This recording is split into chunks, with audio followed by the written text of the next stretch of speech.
పిల్లలు 3 పూటలా చక్కగా తింటున్నా సరే కొంతమంది ఏమాత్రం బరువు పెరగకుండా ఉంటారు. ఆకలి కూడా చక్కగానే ఉంటుంది. అయినా శారీరకంగా బలహీనంగా కనిపిస్తూ ఉంటారు. సాధారణంగా పిల్లల పొట్టలో నులిపురుగులు ఉన్నప్పుడు ఇలాంటి పరిస్థితి ఎదురవుతూ ఉంటుంది. పిల్లలు తీసుకున్న ఆహారంలో ఎక్కువ భాగాన్ని ఇవి లాగేసుకుంటూ ఉంటాయి. దీంతో పిల్లల ఎదుగుదల ఆశించినంతగా ఉండదు. పిల్లల పొట్టలో నులిపురుగులు ఉన్నప్పుడు ఏం చేయాలో, ఎలాంటి వైద్య సాయం అవసరమవుతుందో ఇప్పుడు తెలుసుకుందాం.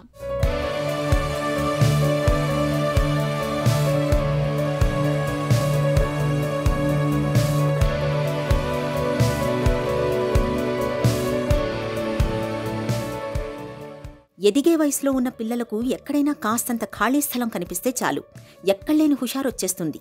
తనివి తీరా ఆడుకుంటూ చేతులతో పాటు ఒంటి నిండా మట్టిని పూసుకుంటూ ఆనందిస్తుంటారు. ఇలా మట్టిలో ఆడుకునే అలవాటు పిల్లల ఒంటిని, దుస్తుల్ని ఖరాబు చేయడంతో పాటు పిల్లల పొట్టకు కూడా సమస్యల్ని తెచ్చిపెడుతుంటుంది. మట్టిలో ఉండే నులిపురుగుల గుడ్లు పిల్లల గోళ్లలోకి చేరి, ఆపై నోటి ద్వారా పొట్టలోకి చేరి, ఆ తర్వాత అక్కడే ఆవాసం ఏర్పరచుకుంటూ ఉంటాయి. మట్టి ద్వారానే కాదు, కలుషితాహారం, అపరిశుభ్రమైన నీటిని తాగినప్పుడు కూడా పొట్టలోకి నులిపురుగులు చేరే ప్రమాదం ఉంటుంది. పిల్లల పొట్టలో నులిపురుగులు ఉన్నప్పుడు తిన్నదేది వంట పట్టదు. రోజురోజుకి బక్కచిక్కిపోతుంటారు. రాత్రిళ్లు తరచూ నిద్రలేస్తుంటారు. మలద్వారం దగ్గర బాగా దురదగా ఉంటుంది. అన్నింటికీ మించి రక్తహీనత అనేది పెద్ద సమస్యగా మారుతుంటుంది. పిల్లల్లో సాధారణంగా మనం చూసే సమస్య నులిపురుగుల సమస్య. ఈ నులిపురుగుల సమస్యతోనే చాలామంది పిల్లలు ఎదుగుదలలో కూడా లోపాలతోనే ఇబ్బంది పడుతుంటారు, రక్తహీనతతో బాధపడతారు. సో ఈ రక్తహీనత వల్ల వాళ్ళకి ఇమ్యూనిటీ తగ్గిపోతుంది. దానివల్ల వాళ్ళు లెర్నింగ్ ఎబిలిటీస్ తగ్గిపోతాయి, నేర్చుకునే క్షమత తగ్గిపోతుంది. అట్లనే వాళ్ళు ఫ్యూచర్లో ఇప్పుడైతే ఉద్యోగాలకు అప్లై చేస్తారో దాంట్లో కూడా వాళ్ళ పర్ఫార్మెన్స్ తగ్గిపోయే అవకాశం ఉంటుంది. కాబట్టి మనము ఇవన్నీ ప్రివెంట్ చేయాలంటే తప్పకుండా నిరుపురుగుల గురించి మనం మాట్లాడుకోవాలి, తెలుసుకోవాలి. సో నిరుపురుగుల ప్రాబ్లం, ఇన్ఫెక్షన్ ఎప్పుడు వస్తుందంటే దీన్ని వామ్ ఇన్ఫెస్టేషన్ అంటాం. ఇవి హెల్మిన్స్ అనే టైప్ ఆఫ్ క్రిముల ద్వారా వస్తుంది. సో ఇది ఎప్పుడు వస్తుందంటే ఎప్పుడైతే పిల్లలు సరిగ్గా హ్యాండ్ వాష్ చేసుకోరో, ఎప్పుడైతే పిల్లలు గోర్లు కురుకుతుంటారో, సో ఎప్పుడైతే వాళ్ళు సరిగా కుక్ చేయని ఆహారం తింటారో, ఎప్పుడైతే పిల్లలు చెప్పులు లేకుండా ఎస్పెషలీ రూరల్ ఏరియాస్లో ఎక్కడైతే ఓపెన్ ఎయిర్ డిఫికేషన్ ఉంటుందో అట్లాంటి ఏరియాస్లో పిల్లలు తిరుగుతారో ఆ పిల్లలకి ఈ నులుపులు వచ్చే అవకాశం ఉంటుంది. సో దీంట్లో సాధారణంగా కామన్గా మనం చూసేది ఏంటంటే పిన్ వామ్స్, తర్వాత రౌండ్ వామ్స్ అని ఉంటాయి. ఇవి సాధారణంగా దాంతోపాటు బద్దె పురుగులు కూడా వచ్చే అవకాశం ఉంటుంది. కానీ బద్దె పురుగుల కంటే కూడా ఎక్కువ pin worms and round worms అనేది చాలా కామన్గా చూస్తాం. అంటే ఎంట్రోబియస్ వర్మికులారిస్, తర్వాత ఆస్కారిస్ లుబ్రికారిడ్స్ అనే వామ్స్ కామన్గా మనం పిల్లల్లో చూస్తుంటాం. పొట్టలో నులిపురుగులు మనం చూసినప్పుడు పిల్లల్లో వాళ్ళకి యూజువల్గా పొట్టు నొప్పి రావడం, అంటే తరచుగా కడుపు నొప్పి రావడం, అలానే మలద్వారం దగ్గర వాళ్ళకి దురద పుట్టడం, అంటే ఇచ్చింగ్ రావడం, వాళ్ళు స్క్రాచ్ చేస్తుంటారు. అట్లనే వాళ్ళు తర్వాత వాళ్ళకి రక్తహీనత వస్తుంది. కాబట్టి దీనివల్ల వాళ్ళకి చాలా నీరసంగా ఉండటం, బలహీనంగా ఫీల్ కావటం, అలసిపోవడం, తొందరగా వాళ్ళు సరిగ్గా ఆడుకోలేకపోవడం, తర్వాత వాళ్ళు నేర్చుకునే కెపాసిటీ తగ్గిపోవడం, ఈ రక్తహీనత వల్ల తర్వాత వాళ్ళ ఎదుగుదల అంటే తక్కువ బరువుతో ఉండటం, తర్వాత తక్కువ హైట్తో ఉండటం, ఇట్లాంటివి మనం సిమ్టమ్స్ ఈ పిల్లల్లో నులిపురుగులతో బాధపడుతున్న పిల్లలు మనం చూస్తుంటాం. పిల్లల పొట్టలో ఏలిక పాములు, నులిపురుగులు, కొంకి పురుగులు, బద్దె పురుగులని 4 రకాలకు చెందిన పురుగులు కనిపిస్తుంటాయి. బాణపొట్టతో ఉన్న పిల్లల్లో ఏలిక పాములు ఎక్కువగా ఉంటాయి. వీటితో మలద్వారంలో దురద మినహా పెద్దగా సమస్యలేమీ ఉండవు. అయితే ఒక్కోసారి ఏలిక పాములు ఊపిరితిత్తుల్లోకి చేరే ప్రమాదం ఉంటుంది. ఇలాంటప్పుడు ఉబ్బసం, ఫిట్స్ వచ్చే అవకాశం ఉంటుంది. అలాగే కొంకి పురుగులు ఉన్నప్పుడు రక్తహీనత అన్నది సమస్యగా మారుతుంది. మట్టి తినే అలవాటు ఉన్న పిల్లలకు కొంకి పురుగుల బెడద ఎక్కువగా ఉంటుంది. ఇక మాంసాహారాన్ని సరిగ్గా ఉడికించకుండా తిన్నప్పుడు పిల్లల పొట్టలో బద్దె పురుగులు చేరే అవకాశం ఉంది. బద్దె పురుగులు పొట్టలో ఉన్నప్పుడు తలపోటు, మెదడులో కణితులు ఏర్పడే అవకాశాలుంటాయి.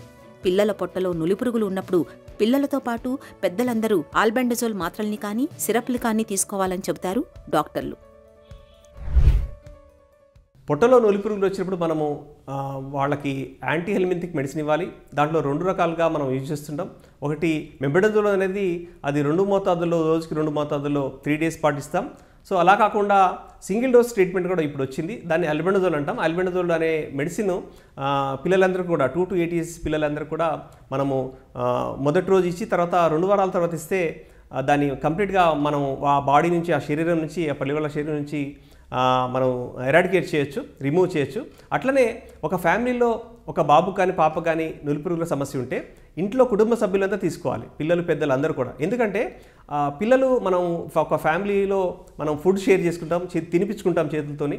సో ఆ ఎవరికైతే పిల్లలకి నులిపురుగు సమస్య ఉందో వాళ్ళు మన నోట్లో చేతులు పెట్టి మనకు ఆహారం తినిపించినప్పుడు వాళ్ళ నోట్లో యూజువల్గా ఆ ఎగ్స్ అనేవి గోళ్ళలో ఉంటాయి.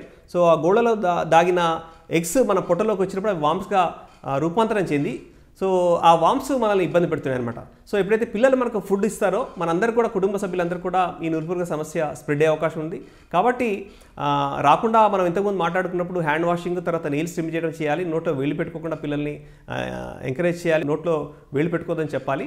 అట్లనే కుటుంబ సభ్యులందరూ కూడా ఒక మోతాదులో ఆల్బెండజోల్ తీసుకుంటే ఇది పిల్లలకి తగ్గిపోతుంది. తర్వాత పెద్దలు కూడా మనం కుటుంబ సభ్యులు కూడా స్ప్రెడ్ కాకుండా మనం ప్రివెంట్ చేసుకునే అవకాశం ఉంటుంది. ఈ నులిపురుగు రాకుండా మనం చికిత్స చేయడంతో పాటు నివారణ కూడా చేసే అవసరం ఉంది.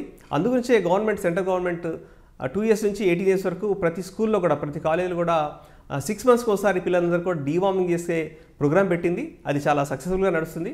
పిల్లలందరూ కూడా మనం 2 to 18 years పిల్లలందరూ కూడా ప్రతి 6 నెలలకు ఒకసారి మనం నులిపురుగుల నివారణ మందు ఇవ్వడం మంచిది. పొట్టలో నులిపురుగులు రాకుండా ఉండాలంటే మనము మెయిన్ శానిటేషన్, హైజీన్ అనేది పాటించాలి. ఒకటి, ఇది యూజువల్గా ఓరల్ రూట్లో వచ్చే అవకాశం ఉంటుంది. చాలా అరుదుగా మన కాళ్ళ ద్వారా వచ్చే హుక్ వామ్స్ అన్నవి కూడా ఉంటాయి, కానీ కామన్గా నోటి ద్వారా వచ్చే ఉంటాయి అన్నమాట నులిపురుగులు. సో అది రాకుండా ఏం చేయాలంటే హ్యాండ్ వాషింగ్ అనేది ఆహారం తినే ముందు, తర్వాత మల విసర్జనకి వెళ్ళి వచ్చిన తర్వాత హ్యాండ్ వాషింగ్ తప్పకుండా, తర్వాత ఆడి వచ్చిన తర్వాత మట్టిలో ఆటలాడిన తర్వాత పిల్లలు తప్పకుండా శుభ్రంగా చేతులు కడుక్కోవాలి 2 నిమిషాల పాటు.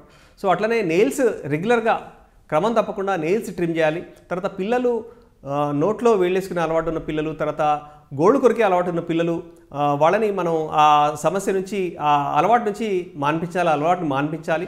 అట్లనే బాగా ఉడికించిన ఆహారం తీసుకోవాలి, ఆకుకూరలు కానీ, తర్వాత నాన్ వెజిటేరియన్ కానీ. ఎందుకంటే కొన్ని రకాల నులిపురుగులు, బద్దెపురుగులు లాంటివి అన్కుక్డ్ మీట్, అన్కుక్డ్ పోర్క్ ద్వారా, బీఫ్ ద్వారా, తర్వాత సరిగా కడగని ఆకుకూరల ద్వారా, సరిగా ఉడకని ఆకుకూరల ద్వారా కూడా మనకి ఈ నులిపురుగు వచ్చే అవకాశం ఉంటుంది. కాబట్టి ఆహారం సరిగా ఉడికించాలి, చేతులు కడుక్కోవాలి, గోళ్ళు ట్రిమ్ చేయాలి, పీరియాడిక్గా ఎవ్రీ 6 months ఆల్బెండజోల్ తీసుకోవాలి. ఇవి మనం నులిపురుగును నివారించేందుకు మన ముందున్న మార్గాలు. పిల్లల పొట్టలో నులిపురుగులు ఉన్నప్పుడు అవి ఒకరి నుంచి మరొకరికి వ్యాపించకుండా తగిన జాగ్రత్తలు తీసుకోవాలి. పిల్లల్ని సాధ్యమైనంత వరకు మట్టిలో ఆడకుండా చూడాలి. చెప్పులు లేకుండా పిల్లలు మట్టిలోకి వెళ్లకుండా చూసుకోవాలి. మల విసర్జన తర్వాత పిల్లల చేతుల్ని బాగా శుభ్రం చేయాలి. అలాగే గోళ్లు పెరగకుండా ఎప్పటికప్పుడు కత్తిరిస్తూ ఉండాలి. పొట్టలో నులిపురుగులు ఉన్నప్పుడు పిల్లలకు లాగునిక్కర్లు వేయడం మంచిది. రాత్రిపూట మలద్వారం చుట్టూ వ్యాజిలైన్ కానీ లేదా ఆముదం కానీ పట్టించడం వల్ల దురద లేకుండా ఉంటుంది. పిల్లల పక్కల్ని తరచూ మారుస్తుండాలి. కనీసం 6 నెలలకోసారి ఆల్బెండజోల్ మాత్రల్ని కానీ, సిరప్లు కానీ పట్టిస్తూ ఉండాలి. ఇలా అన్ని రకాలుగా జాగ్రత్తలు తీసుకుంటే 2 వారాల లోపల పిల్లలకు నులిపురుగుల బెడద తగ్గిపోతుంది.